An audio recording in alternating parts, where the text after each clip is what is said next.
আজ অনেক দিন পর চলে এসেছি একটা রেসিপি ভিডিও নিয়ে। আজকে আমি বানাবো চিকেন তন্দুরি। তার জন্য প্রথমে বোলের মধ্যে জল ঝরানো টক দই নিয়ে নিয়েছি 2 চামচ।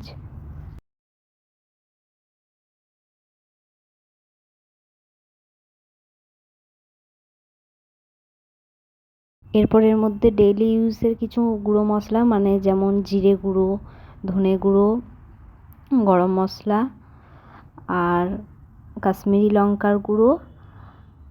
আর এখানে যেটা সবথেকে বেশি পরিমাণে দিতে হবে সেটা হলো তন্দুরি মশলা, সেটা আমি 2 চামচ মতো নিয়েছি।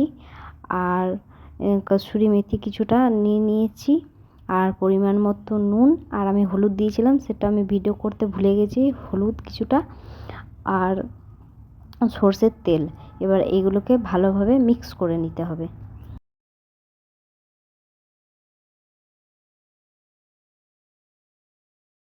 ভালোভাবে মিক্স করা হয়ে গেলে এটা কিছুক্ষণের জন্য রেখে দিতে হবে। আর এদিকে দেখতে পাচ্ছ আমি চিকেনগুলো আগে থেকে ধুয়ে এরকমভাবে কেটে রেখে দিয়েছি যাতে মশলাটা ঢোকে। এবার এর মধ্যে আমি অর্ধেকটা লেবুর রস দিয়ে দিলাম আর কিছুটা আদা রসুনের পেস্ট। এবার এইগুলোকে মিশিয়ে কিছুক্ষণ ঢাকা দিয়ে রেখে দেবো।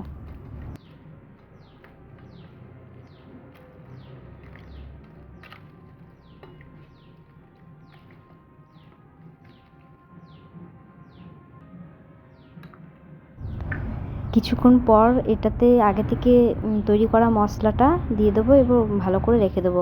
এটা মানে 2-3 ঘন্টা আমি রেখেছিলাম, তোমরা তার থেকে বেশিও রাখতে পারো। এবার এটা কিছুক্ষণ ঢাকা দিয়ে রেখে দিলাম। এবার গ্যাস অন করে একদম লো ফ্লেমে এটাকে এপিট ওপিট সেকে রেডি করে নিলেই তৈরি হয়ে যাবে চিকেন তন্দুরি। আর লাইটের জন্য ভালো বোঝা যাচ্ছে না, কিন্তু খেতে খুব সুন্দর হয়েছিল। টাটা।